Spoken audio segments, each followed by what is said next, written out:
पुणे के बीचों बीच एक ऐसा स्थान है जो दिन में राजाओं के वैभवशाली जीवन की गाथा कहता है, लेकिन रात होते ही उसी स्थान से चीखें सुनाई देती हैं। यह स्थान है शनिवार वाड़ा, जो पेशवाओं का कभी भव्य महल होता था, लेकिन आज एक ऐसा किला बनकर रह गया जिसमें लोग रात में अकेले नहीं जाना चाहते। इस किले की दीवारों में छिपा है एक ऐसा रहस्य जो आपके रोंगटे खड़े कर देगा। कहानी शुरू होती है 18वीं सदी के भारत से, जब पेशवाओं का राज्य चारों ओर फैला हुआ था। पेशवा बाजीराव द्वितीय का शासन था। उस समय पेशवा नारायण राव मात्र 16 वर्ष का था, जिसने पूरे पेशवा साम्राज्य का भार अपने कंधों पर उठाया था। शनिवार वाड़ा की विशाल दीवारों के भीतर एक रात एक भीषण घटना घटने वाली थी। उस रात आकाश काले बादलों से ढका हुआ था, बिजली बार बार चमक रही थी और पूरे वाड़ा में एक अजीब सा सन्नाटा पसरा हुआ था, जैसे किले की दीवारें किसी अनहोनी का पूर्वाभास दे रही थीं। हर कोई अपने अपने कमरे में बंद था, लेकिन किले का एक कोना था जहां हलचल मची थी। वहां कुछ लोग खुसुर पुसुर में लगे थे। उस कोने में नारायण राव को मारने की साजिशें जोरों पर थीं। उसका अपना चाचा रघुनाथ राव, जो खुद पेशवा बनना चाहता था, ने एक गहरी साजिश रची थी। रात बढ़ रही थी और किले के अंदर नारायण राव अपने कक्ष में था।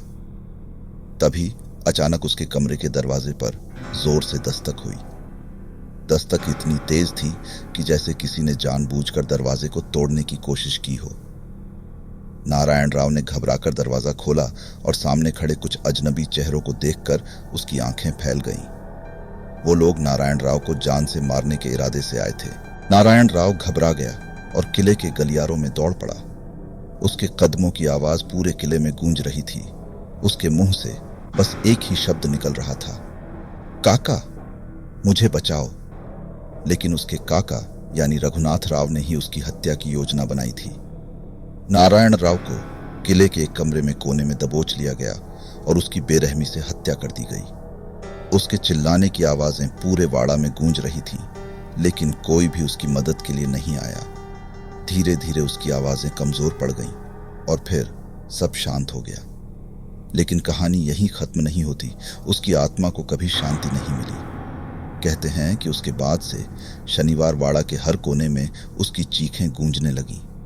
हर रात काका, मुझे बचाओ की दिल दहला देने वाली चीखें किले की दीवारों से टकराकर वापस लौटती थीं। शनिवार वाड़ा के आसपास के लोग इस किले के बारे में बहुत सी कहानियां सुनाते हैं, लेकिन ज्यादातर लोग इन्हें अफवाह मानते हैं।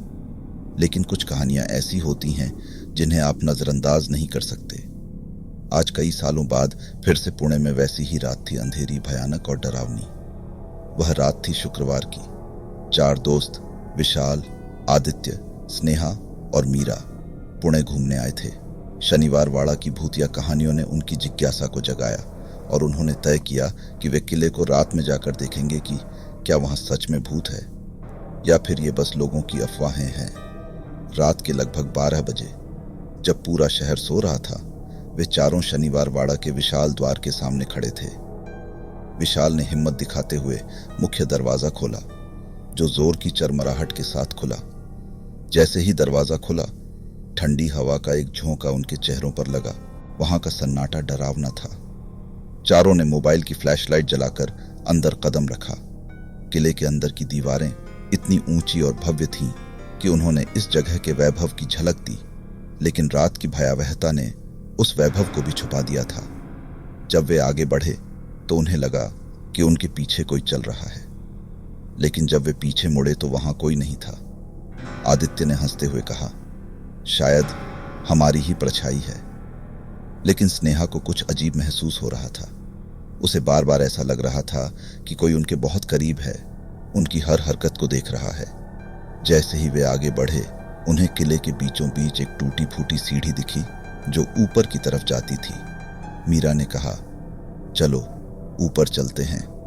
लेकिन जैसे ही वे सीढ़ी के पास पहुंचे, उन्हें अचानक किसी के रोने की आवाज सुनाई दी। वह आवाज इतनी धीमी थी कि पहले तो उन्होंने उसे नजरअंदाज किया, लेकिन धीरे धीरे वह आवाज तेज होती गई। अब वह रोने की आवाज साफ सुनाई देने लगी थी, जैसे कोई दर्द में चीख रहा हो। स्नेहा डर के मारे ठिठक गई और बोली, मुझे लगता है कि हमें वापस जाना चाहिए। यह जगह सही नहीं लग रही। लेकिन विशाल ने कहा, डरने की कोई जरूरत नहीं है, ये सब मन का वहम है। जैसे ही वे सीढ़ियों पर चढ़े, उन्हें अचानक किसी ने पीछे से धक्का दे दिया। आदित्य लड़खड़ा गया, लेकिन स्नेहा ने उसे संभाल लिया। अब वे सभी गंभीर हो गए थे। उन्हें किसी अनजानी ताकत की उपस्थिति महसूस हो रही थी। तभी ऊपर से एक चीखने की आवाज आई, काका, मुझे बचाओ।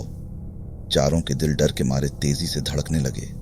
यह वही आवाज थी जो सदियों पहले नारायण राव की अंतिम सांस के वक्त निकली थी। अब वे पूरी तरह से डर चुके थे। उन्हें बाहर का रास्ता नहीं मिल रहा था। जैसे ही वे ऊपर पहुंचे, उन्होंने देखा कि एक परछाई उनके सामने खड़ी है। वह परछाई धीरे धीरे उनकी ओर बढ़ने लगी। चारों के कदम जम गए। कोई हिलने की हिम्मत नहीं कर पा रहा था। उस परछाई का चेहरा नहीं दिख रहा था, लेकिन उसकी आंखों से खून टपकता हुआ सा लग रहा था। वह साया नारायण राव की आत्मा थी, जो सदियों से अपनी मौत का बदला लेने के लिए किले में भटक रही थी। वह हर किसी से यही कहता था, काका, मुझे बचाओ। चारों दोस्तों के पास अब कोई और विकल्प नहीं बचा था। उन्होंने पीछे मुड़कर भागने की कोशिश की, लेकिन अब वह साया उनके चारों ओर घूमने लगा। किले की दीवारों से टकराती चीखें और अजीब सी आवाजें उन्हें घेर रही थीं। मीरा की अचानक चीख निकली, हमें यहां से भागना होगा। उन्होंने किले से बाहर भागने की कोशिश की, लेकिन रास्ते जैसे बंद हो चुके थे। आखिरकार किसी तरह वे चारों किले से बाहर निकले, लेकिन उनके दिलों में शनिवार वाड़ा का वह खौफनाक अनुभव हमेशा के लिए रह गया। वे जानते थे कि जो उन्होंने देखा वह किसी भूतिया कहानी से कम नहीं था।